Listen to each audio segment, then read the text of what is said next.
So students, please open page number 4.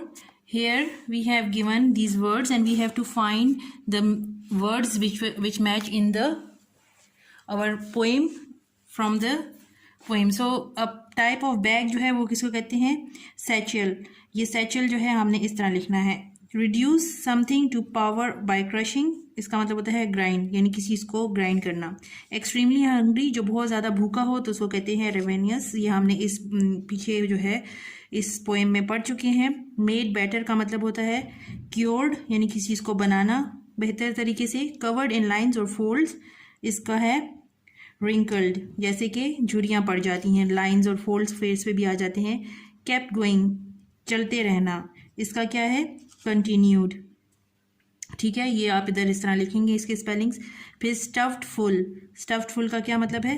Blood, यानी भरा हुआ, सही अच्छे तरीके से इसको स्टफ किया हुआ है. एक्सट्रीमली एंगर, बहुत गुस्से में होना, उसको कहते हैं रेज, RAGE. और अ टाइप ऑफ ब्रेड है ये. ज़ुईबैक, ये आपने पहले इसमें पोएम में पढ़ा है. And cry are loudly in horror for excitement, तो इसको कहते हैं स्क्रीम, यानी चीखना. ये सारा आपने इधर क्रॉसवर्ड्स में इसको इस तरह से लिख लेना है. ठीक है, ये हो गया. इसके बाद इसमें question number 3 we will do. यहाँ पे टेक्स वर्ड जो है वो मुख्तलिफ फॉर्म्स में यूज़ होता है, तो हमने यहाँ पे बताना है टेक्स जो है we use word takes in different forms in number of ways. Replace the italicized word. italicized word का मतलब है जो थोड़ा सा तिरछा लिखा हुआ है. इस वर्ड्स को हमने क्या करना है, इनमें ढूंढना है कि ये वर्ड जो है टेक किस तरीके से यूज़ हुआ है. अब जैसे Adnan takes after his father, यानी अदनान अपने बाप से मिलता जुलता है, अपने अबू से मिलता जुलता है, तो टेक्स आफ्टर का मतलब है यहाँ पे लुक्स लाइक. ठीक है, इसके बाद शी इज़ वेरी प्राउड, वो बहुत प्राउड है.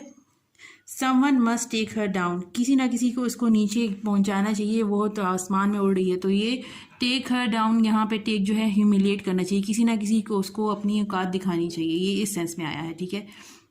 Don't allow yourself to be taken in by this sale talk, उस किसी भी अपनी तरह से ऐसा ना हो कि ये जो सेल तुम पे टॉक करके तुम्हें फूल बना रहा है, इससे अपनी इसकी बातों में मत आ जाना. तो यहाँ टेकन इनका मतलब है फूल, तो आपने इसी तरह यहाँ पे ये लिख देना है.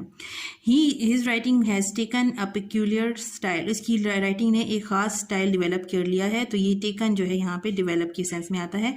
Can you take in what the author means, क्या तुम्हें ये पता चल गया है कि ये ऑथर क्या कहना चाहता है. तो यहाँ टेक इन जो है अंडरस्टैंड के मतलब में आता है, यानी क्या तुम्हें समझ आ गई है कि ऑथर क्या कह रहा है.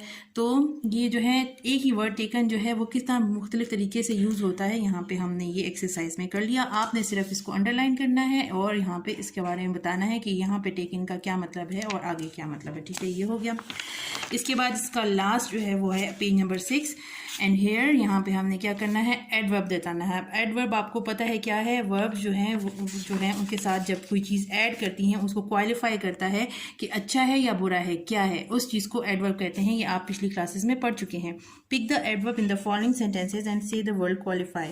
अब बताना है कि क्या किसको क्या क्वालिफाई कर रहा है. अब जैसे ही सिंग्स स्वीटली, वो अच्छे तरीके से गा सकता है. स्वीटली का मतलब होता है बहुत मीठा गाता है. तो अब सिंग्स जो है वो एक वर्ब है और उसको क्वालिफाई क्या कर रहा है, स्वीटली क्वालिफाई कर रहा है, तो एडवर्ब इसका स्वीटली है. हमने स्वीटली को अंडरलाइन करना है. इसके बाद सेकंड है quickly taking a left turn she disappear round the corner. तो यहाँ क्विकली को हमने अंडरलाइन करना है, ये टेकिंग को क्वालिफाई कर रहा है. ये हो गया.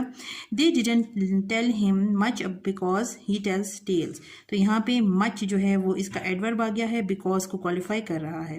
दे सेट बिसाइड देयर पेरेंट्स, तो अपने पेरेंट्स के साथ सो गए. तो सोए, सोना जो है वो एक वर्ब है और बिसाइड उसको क्वालिफाई कर रहा है, साथ सोए, तो इसलिए ये साथ लफ्ज़ जो है इसके साथ एडवर्ब बन गया. He came from his bicycle but he left since it was missing. तो यहाँ पे उसने अपनी साइकिल के साथ आया लेकिन वो उसको रह गई उससे, और उससे ये मिसिंग है तो रह गई, और उसके बाद जो है वो ये लफ्ज़ जो है एडवर्ब हो गया. So student, that's all for today. इंशाल्लाह we will continue in the next class. See you soon. अल्लाह हाफिज़.